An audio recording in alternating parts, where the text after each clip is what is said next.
Hi hello ನಮಸ್ಕಾರ. ಇವತ್ತಿನ ಆಸೆ ಧಾರಾವಾಹಿಯ ಪೂರ್ತಿ ಸಂಚಿಕೆ ಏನಾಗುತ್ತೆ ಅಂತ ನೋಡೋಣ ಬನ್ನಿ. ಅದಕ್ಕೂ ಮುಂಚೆ ನೀವಿನ್ನೂ ನಮ್ಮ ಚಾನಲ್ಗೆ ಸಬ್ಸ್ಕ್ರೈಬ್ ಮಾಡಿಲ್ಲ ಅಂದರೆ ಪ್ಲೀಸ್ ಸಬ್ಸ್ಕ್ರೈಬ್ ಮಾಡಿ. ಇನ್ನು ಸಂಚಿಕೆ ಆರಂಭದಲ್ಲಿ ಅಯ್ಯೋ ಆ ಮಗುಗಿಗೂ ಎಲ್ಲ ಬೇಡಪ್ಪ ನನಗೆ ತುಂಬಾ ರಿಸ್ಕ್ ಅಂತ ಹೇಳಿದಾಗ ಅಯ್ಯೋ ಶ್ರುತಿ ಇವಾಗ ಆ ರೀತಿ ಏನಿರಲ್ಲ, ಪೇಯ್ನ್ ಬರೋಕ್ಕೂ ಮುಂಚೆ ನಮಗೆ ಇಂಜೆಕ್ಷನ್ ಕೊಟ್ಟು ಮಗುನ ತೆಗೆದು ಕೈ ಕೊಡ್ತಾರೆ ಅಂತ ಹೇಳಿದಾಗ ಆದರೂ ಅದೆಲ್ಲ ರಿಸ್ಕ್ ಅಪ್ಪ, ನನ್ನ ಹೊಟ್ಟೆ ನೋಡಿದರೆ ಅಂಗೈ ಅಗ್ಲಷ್ಟ ಇದೆ, ಅದಕ್ಕೆ 108 ದಾರ ಹಾಕ್ತಾರೆ, ಯಾಕೆ ಬೇಕು ಹೇಳಿ? ಒಂದು ಕೆಲಸ ಮಾಡಿ, ನೀವಿಬ್ಬರು ನಾಲ್ಕು ಮಕ್ಕಳನ್ನ ಮಾಡ್ಕೊಳ್ಳಿ, ನನಗೆ ನೀವೊಂದು ಕೊಡಿ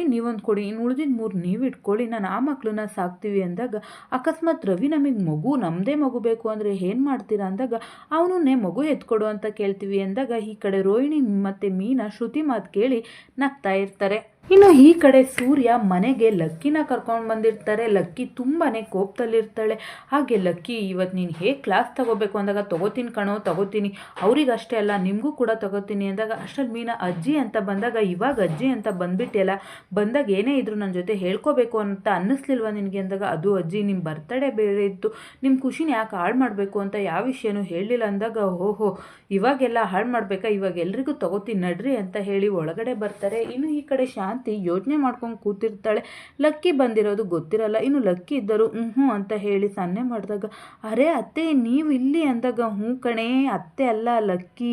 ಈ ಲಕ್ಕಳ್ಳಿ ಲಕ್ಷ್ಮಮ್ಮ ಅಂತ ಹೇಳಿದಾಗ ಆ ರೀತಿ ನಾನು ಕರೆಯೋ ಆಗಿಲ್ವಲ್ಲ ಅತ್ತೆ ಅಂದಾಗ ಕರಿತೀಯ ಕಣೆ ಬಿಟ್ಟರೆ ಕರಿತೀಯ ಲಕ್ಕಿ ಅಂತಲೂ ಕರಿತೀಯ ಅಂದಾಗ ಅಯ್ಯೋ ಅತ್ತೆ ಆ ರೀತಿ ಎಲ್ಲ ಅನ್ನೋಕ್ಕಾಗುತ್ತಾ ಹೇಳಿ ಅಂದಾಗ ಇನ್ನೇನೇ ಮಾಡ್ತೀಯ ಸುಪ್ನಾತಿ, ನಿನಗೆ ಮಾಡೋಕೆ ಬೇರೆ ಕೆಲಸ ಇಲ್ವಲ್ಲೇ ಅಂತೀಯ, ನಾನು ಎಷ್ಟು ಸರಿ ಹೇಳಿಲ್ವೇ ನಿನಗೆ ಆ ಮನೋಜನ್ನ ತಲೆ ಮೇಲೆ ಹೊತ್ಕೊಂಡು ಕೂರಿಸ್ಬೇಡ, ನಿನ್ನ ತಲೆ ಮೇಲೆ ಒಂದು ಭಾರ ತಂದು ಇಡ್ತಾನೆ ಅಂತ ಇವಾಗ ನೋಡಿದ್ಯಾ ಹೇಗೆ ಮಾಡಿದ್ದಾನೆ ಅಂತ ಹೇಳಿ, ನಿನಗೆ ಮಾನ ಮರ್ಯಾದೆ ಇಲ್ವೇನೆ, ಎಷ್ಟು ಸರಿನೇ ಹೇಳೋದು, ಯಾವಾಗಲೂ ಅವನ್ನ ತಗೋಬೇಡ, ಒಂದೇ ಥರ ನೋಡು, ಎಲ್ಲ ಮಕ್ಕಳೂ ಒಂದೇ ಥರ ನೋಡು ಅಂತ ಹೇಳಿ ಬಾಯಿ ಬಡ್ಕೊಂಡು ಸಾಕಾಯ್ತಲ್ಲ ನನಗೆ ಅಂತ ಹೇಳಿ ಶಾಂತಿಗೆ ಬಾಯಿಗೆ ಬಂದಾಗ ಬೈತಿರ್ತಾರೆ. ಇನ್ನು ಈ ಕಡೆ ಸೂರ್ಯ ಇದ್ದನು ಎಲ್ಲಿ ನನ್ನ ಮಗ ಕಾಣಿಸ್ತಿಲ್ವಲ್ಲ ಅಂತ ಅಂದಾಗ ಅದು ಹಿಂದೆ ಗಿಡಕ್ಕೆ ನೀರು ಹಾಕ್ತಿರ್ಬೇಕು ಅಂದಾಗ ಹೋಗಿ ಕರೆದು ಬರೋಗು ಅಂದಾಗ ಅಯ್ಯೋ ಆ ರೀತಿ ಎಲ್ಲಾಗುತ್ತೆ, ಅಮ್ಮನ ಜೊತೆ ಮಾತಾಡ್ತಿಲ್ಲ ಅಂದಾಗ ಲಕ್ಕಿ ನಾನು ಕರ್ಕೊಬರ್ತೀನಿ ಅಂದಾಗ ನನ್ನ ಕಾಲ್ಗೇನು ಬಿದ್ದೋಗಿದಾವ ನಾನೇ ಹೋಗ್ತೀನಿ ಅಂತ ಹೇಳಿ ಲಕ್ಕಿ ಹಿಂದೆ ಹೋಗ್ತಾರೆ. ರಂಗನಾಥ್ ಯೋಚನೆ ಮಾಡ್ಕೊಂಡು ನಿಂತಿದ್ದು ನೋಡಿ ಅಲ್ಲಿಗೆ ರಂಗನಾಥ್ ನೋಡಿಬಿಟ್ಟು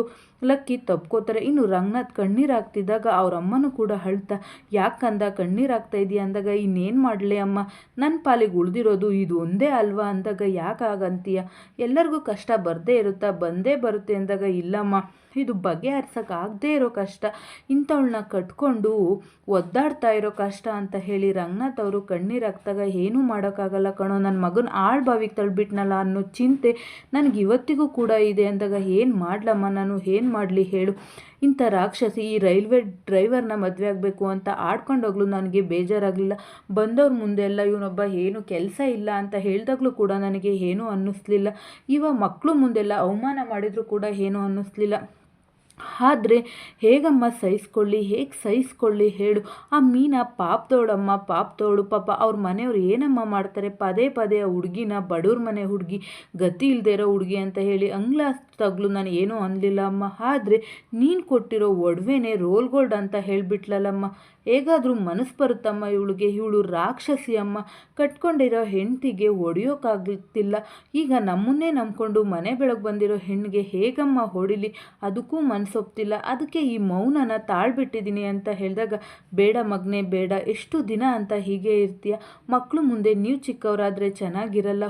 ಆಗಿದ್ದಾಗೋಯ್ತು, ಅವಳನ್ನ ಮಾತಾಡಿಸಿ ಚೆನ್ನಾಗಿರೋ, ಏನೇ ಆದರೂ ನಾನು ಮಾತಾಡಿ ಸರಿ ಮಾಡ್ತೀನಿ ಅಂದಾಗ ಸರಿ ಅಮ್ಮ ದೊಡ್ಡವ್ರು ಹೇಳ್ತಾ ಇದ್ದಾರಲ್ಲ ಅಂತ ಮಾತಾಡಿಸ್ತೀನಿ, ಆದರೆ ಒಂದು ಕಂಡೀಷನ್ ಅಮ್ಮ, ಅವಳು ಮೀನಾ ಹತ್ರ ಕ್ಷಮೆ ಕೇಳಬೇಕು ಅಂದಾಗ ಬೇಡ ಕಂದ ಬೇಡ, ಕ್ಷಮೆ ಕೇಳಿದರೆ ಅದು ಇನ್ನೂ ಕೂಡ ದೊಡ್ಡದಾಗುತ್ತೆ, ನೀನು ಹೇಗೆ ಈ ಮನೆ ಯಜಮಾನನೋ ಅವಳು ಕೂಡ ಈ ಮನೆ ಯಜಮಾನಿ,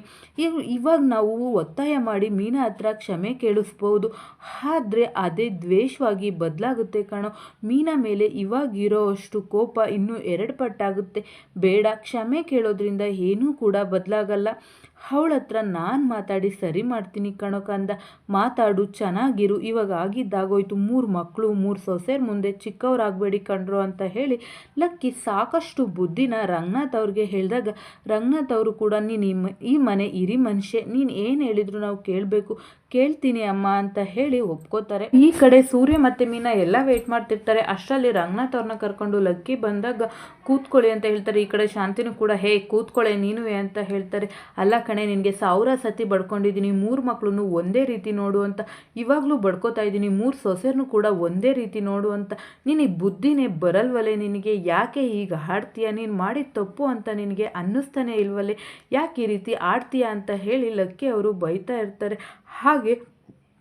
ನೋಡು ನೀನು ಮಾಡಿರೋ ತಪ್ಪಿಗೆ ನೀನು ಕ್ಷಮೆ ಕೇಳಬೇಕು ಅಂದಾಗ ಶಾಂತಿ ಇದ್ದರು ಕ್ಷಮೆನ ಅಂದಾಗ ಯಾಕೆ ಕ್ಷಮೆ ಕೇಳಲ್ವಾ, ಕ್ಷಮೆ ಕೇಳದೇ ಇರೋ ಅಂಥ ತಪ್ಪೇನಾದರೂ ಮಾಡಿದ್ಯಾ ನೀನು ಅಂತ ಅಂದಾಗ ಅದು ಅತ್ತೆ ಅಂದಾಗ ಏನಮ್ಮ ಮೀನಾ ನಿನ್ನ ಹತ್ರ ಇವಳು ಕ್ಷಮೆ ಕೇಳಬೇಕಂದಾಗ ಅಯ್ಯೋ ಅತ್ತೆ ಅವ್ರು ತುಂಬಾ ದೊಡ್ಡವರು, ಅವ್ರು ನಮ್ಮ ಹತ್ರ ಕ್ಷಮೆ ಕೇಳಿದರೆ ನಾವು ಉದ್ಧಾರ ಆಗಲ್ಲ, ಆ ರೀತಿ ನ್ಯಾಯ ಎಲ್ಲ ಕೊಡಬೇಡಿ ಅತ್ತೆ,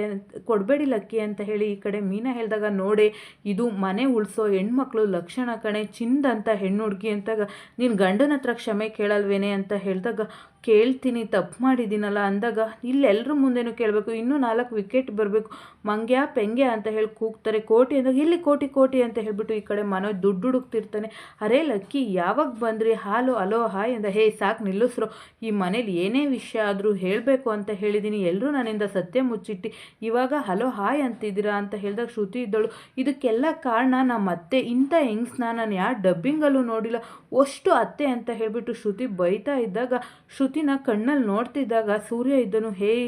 ಮೈಕಮ್ಮ ನೋಡ್ತಾ ಇದ್ದಾರೆ ನೋಡು, ಬಾಯಿ ತುಂಬ ಬೈಕತ್ತಾ ಇದ್ದಾರೆ ಅಂದಾಗ ಹೇ ನೀನು ಸುಮ್ಮ ಕುತ್ಕೊಳ್ಳೋ ಅಂತ ಹೇಳಿಬಿಟ್ಟು ಶಾಂತಿ ಬೈತಾ ಇರ್ತಾರೆ. ಯಾಕೆ ಬೈತೀಯ, ಇರೋದನ್ನಲ್ವೇನೆ ಹೇಳಿದ್ದವಳು ಅಂತ ಹೇಳಿಬಿಟ್ಟು ಈ ಕಡೆ ಲಕ್ಕಿ ಕೂಡ ಹೇಳ್ತಿರ್ತಾರೆ. ರೀ ತಪ್ಪಾಯಿತು, ಸಾರಿ ಕ್ಷಮಿಸ್ಬಿಡ್ರಿ, ಗೊತ್ತಿದ್ದು ತಪ್ಪು ಮಾಡಿದೆ, ಏನೋ ಮಗನ ಮಮಕಾರ ಅಂದಾಗ ನೋಡು ರಂಗನಾಥ್ ಅವಳು ಕ್ಷಮೆ ಕೇಳಿದ್ದಾಳೆ, ನೀನು ಕ್ಷಮಿಸ್ಬಿಟ್ಟು ದೊಡ್ಡವನಾಗು, ಅದು ಬಿಟ್ಟು ಈ ರೀತಿ ಎಲ್ಲ ದ್ವೇಷ ಮಾಡಬೇಡ ಅಂದಾಗ ಸರಿ ಅಮ್ಮ ಆಯಿತು, ನೀನು ಹೇಳ್ತಾ ಇದೆಯಲ್ಲ ಕ್ಷಮಿಸ್ತೀನಿ ಬಿಡು ಅಂತ ಹೇಳ್ತಾರೆ. ಇನ್ನು ಈ ಕಡೆ ಮನೋಜ ಮುಂದೆ ಬಾರೋ ಅಂತ ಹೇಳಿಬಿಟ್ಟು ಯಾಕೋ ನಿನಗಿನ್ನೂ ಬುದ್ಧಿ ಬಂದಿಲ್ವೇನೋ, ಕಂಡರ ದುಡ್ಡು ಏನಕ್ಕೋ ನಿನಗೆ ಅಂತಾರೆ. ಆ ಕಡೆ ಹಾಗೆ ಹೇ ಮೇಕಪ್ ರಾಣಿ ಎತ್ತವಳು ಅವನ್ನ ತಪ್ಪು ದಾರಿಗೆ ತಳ್ಳಿದ್ಲು, ನೀನು ಅದೇ ದಾರಿಗೆ ತಳ್ಕೊಂಡು ಹೋಗ್ತಾ ಇದೆಯಲ್ಲ, ನಿನಗೂ ಏನೂ ಅನಿಸಲ್ವಾ, ಅವನನ್ನು ಸರಿ ದಾರಿಗೆ ತರಬೇಕು ಅಂತ ಅನಿಸಲ್ವಾ ಅಂತ ಹೇಳಿ ಈ ಕಡೆ ಲಕ್ಕಿ ಬೈತಿರ್ತಾರೆ. ಈ ಕಡೆ ಸೂರ್ಯ ಇದ್ದನು, ನಂದೊಂದು ಕಂಡೀಷನ್ ಇದೆ, ನಂದು 22 ಲಕ್ಷ ಬಂದುಬಿಡಬೇಕು ಅಂದಾಗ ರೋಹಿಣಿ ಮನೋಜ್ ಶಾಕ್ ಆಗ್ತಾರೆ. 22 ಲಕ್ಷ ಸಡನ್ನಾಗಿ ಹೇಗೋ ಕೊಡೋಕ್ಕಾಗುತ್ತೆ ಅಂತ ಲಕ್ಕಿ ಕೂಡ ಪ್ರಶ್ನೆ ಮಾಡಿದಾಗ ಸಡನ್ನಾಗಿ ಏನು ಕೊಡೋದು ಬೇಡ, ಮಂತ್ಲಿ 50,000 ನನಗೆ ಕೊಟ್ಟರೆ ಸಾಕು ಅಂತ ಹೇಳಿದಾಗ ಹಾಂ ಅಂತ ಹೇಳಿ ಮನೋಜ್ ಬಾಯ್ ಬಿಟ್ಟಾಗ ಹೇ ನೊಣ ಹೋದತ್ತು ಮುಚ್ಚೋ ಅಂತ ಹೇಳ್ತಿರ್ತಾರೆ. 50,000 ಹೇಗೆ ಕೊಡೋಕ್ಕಾಗುತ್ತೆ, ನಂದು ಕೊಡೋ ಅಂಥ ಮುಖನ ಇವ್ನು ಇಸ್ಕೊಳ್ಳೋ ಅಂಥ ಮುಖನ ಸಾಧ್ಯನೇ ಇಲ್ಲ ಲಕ್ಕಿ ಅಂತ ಮನೋಜ್ ಹೇಳ್ತಿದ್ದಾಗ ಶ್ರುತಿ ಇದ್ದಳು, ಸಾಕು ಸುಮ್ಮನಿರ್ರಿ ಮನೋಜ್ ಅವರೇ, ಏನು ಯಾವಾಗಲೂ ಬಿಲ್ಡಪ್ ಕೊಡ್ಕೋತೀರಾ, ಅವ್ರ ದುಡ್ಡು ತಾನೇ ಕೇಳ್ತಾ ಇರೋದು, ಅವ್ರ ದುಡ್ಡು ಕೊಡೋಕೇನ್ರಿ ಅಂತ ಹೇಳಿಬಿಟ್ಟು ಈ ಕಡೆ ಶ್ರುತಿ ಕೂಡ ಜೋರು ಮಾಡಿದಾಗ ರವಿ ಬಿಡು ಶ್ರುತಿ ನಮಗೇನಕ್ಕೆ ಅಂತ ಹೇಳ್ತಿರ್ತಾರೆ. ಇನ್ನು ಈ ಕಡೆ ರೋಹಿಣಿ ಶಾಂತಿ ಬಾಯ್ ಬಿಡ್ಕೊಂಡು ನೋಡ್ತಿರ್ತಾರೆ. ಏನಪ್ಪ ಇದು ಒಪ್ಗೆನಾ ಅಂತ ಹೇಳಿದಾಗ ಒಪ್ಪಿಗೆ ಪರವಾಗಿಲ್ಲ ಅಂತ ಹೇಳಿಬಿಟ್ಟು ಈ ಕಡೆ ಮನೋಜ್ ಒಪ್ಕೊಳ್ಳೋದೇ ಇಲ್ಲ.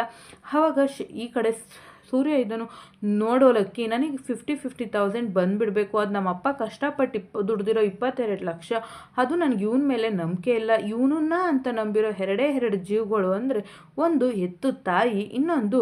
ಪಕ್ಕದಲ್ಲೇ ಇರೋ ಹೆಂಡ್ರು, ಇವರಿಬ್ಬರಲ್ಲಿ ಅಂದರೆ ಸಕ್ಕರೆ ನನಗೆ 50,000 ತಿಂಗಳ ಕೊಡಬೇಕು ಅಂದಾಗ ಈ ಕಡೆ ಶಾಂತಿಗೆ ತುಂಬಾ ಶಾಕ್ ಆಗುತ್ತೆ. ನಾನಾ ಅಂದಾಗ ಯಾಕೆ ಕೊಡೋಕ್ಕಾಗಲ್ವಾ, ಪದೇ ಮಗುನ ವಹಿಸ್ಕೋತೀಯ, ಅವನ ಹತ್ರ ದುಡ್ಡು ಇಸ್ಕೊಡೋದು ಕೂತು ಕೂಡ ನಿನಗೆ ಕಷ್ಟನ, ಅವ್ನು ಕೊಡ್ತಾನೆ ಅದನ್ನು ನೀನು ಸೂರ್ಯನ ಕೈಲಿ ಕೊಡ್ತೀಯ ಅಷ್ಟೇ, ಇನ್ನು ಮುಂದಕ್ಕೆ ಬೇರೆ ಮಾತಿಲ್ಲ ಅಂತ ಹೇಳಿಬಿಟ್ಟು ಈ ಕಡೆ ಲಕ್ಕಿ 50,000 ಕೊಡೋಕ್ಕೆ ಒಪ್ಪಿಸ್ತಾರೆ. ಹಾಗೆ ಅಲ್ಲಿಗೆ ಸಮಸ್ಯೆಗಳು ಮುಗಿತವೆ ಕೂಡ. ಹೇ ಮನೋಜ ಅವನೇನು ಕೇಳ್ತಾವನೆ ಅದನ್ನು ಕೊಟ್ಬಿಡೋ ಸರಿಯಾಗಿ ಅಂತ ಈ ಕಡೆ ಶಾಂತಿ ಕೂಡ ಹೇಳ್ತಾಳೆ. ಅಲ್ಲಿಗೆ ಸಂಚಿಕೆ ಮುಗಿಯುತ್ತೆ. ವಿಡಿಯೋ ನಿಮಗೆ ಇಷ್ಟ ಆಗಿದ್ರೆ ವಿಡಿಯೋಗೆ ಒಂದು ಲೈಕ್ ಮಾಡಿ, ಶೇರ್ ಮಾಡಿ, ಸಬ್ಸ್ಕ್ರೈಬ್ ಮಾಡಿ. ಧನ್ಯವಾದಗಳು.